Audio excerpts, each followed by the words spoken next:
Welcome to ComSpark. Today we are in Dayton, Ohio. My name is Pat Haller. I am on the executive committee for the ComSpark conference, and I will be your guest host today. Today we are here with Mike Brooks from Seepex Inc. Welcome, Mike. Thanks, Pat. Appreciate you having me here today. Absolutely.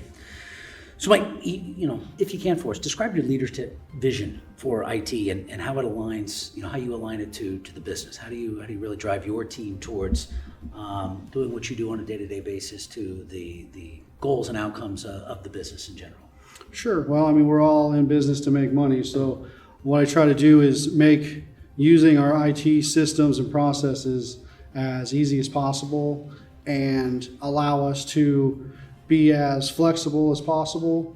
So that involves us having very quick lead time for turning things over and making sure people are well trained on the systems, and then just making sure that I work with the other executives in the business and making sure that we're following our overall goal structure and having those ITs support those in that aspect. Perfect.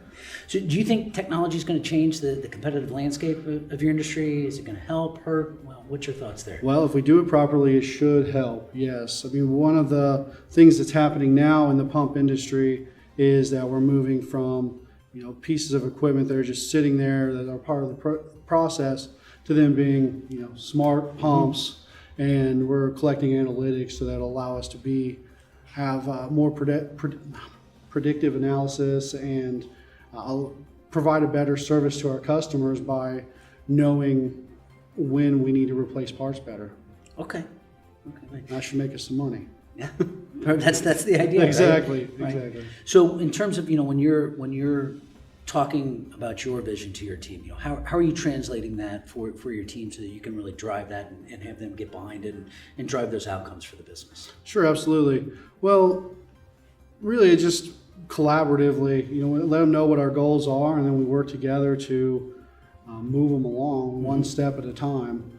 And I just make sure that they are well engaged with what we're doing, and they take care of the rest. Okay. And then, it can be a daunting task with, the rate of change with regards to technology and, the things that are out there. How do you keep yourself up to date and enabled and up to speed on the latest and greatest? And that's a tough thing to do because it can lead to some information burnout, that's for sure. I'm plugged in all different places, and one of the things I like about the Dayton area is that we have a lot of, there's a large technology community here, so there's a lot of meetups and different places to go get training. So I like to attend those along with the usual, podcasts, blogs, and then good old-fashioned magazines. So just consuming information from all over the place, really. Okay. And trying to keep it focused on the things that will help us. Okay, great. In terms of cybersecurity, how important, or how does that fall into your role and what you do at Seepex? Absolutely. So that's one of my favorite things to talk about. Okay. I've spent some time at several conferences talking about how to do cybersecurity on a low budget. So really, it always comes down to the human factor. You put as much technology in place as you want. So we are pushing very hard to make sure our folks are well trained and well aware of all the various phishing and scams that are out there. And it is an effort. It's very interesting to see how people from different backgrounds interpret the information, and sometimes the questions I ask lead to very good conversations. Okay. So I'm hoping that my role is just part of it is education as much as reducing risk. Okay. Good, great. Thank you, Mike, for joining us today. For more information, please go to comspark.tech.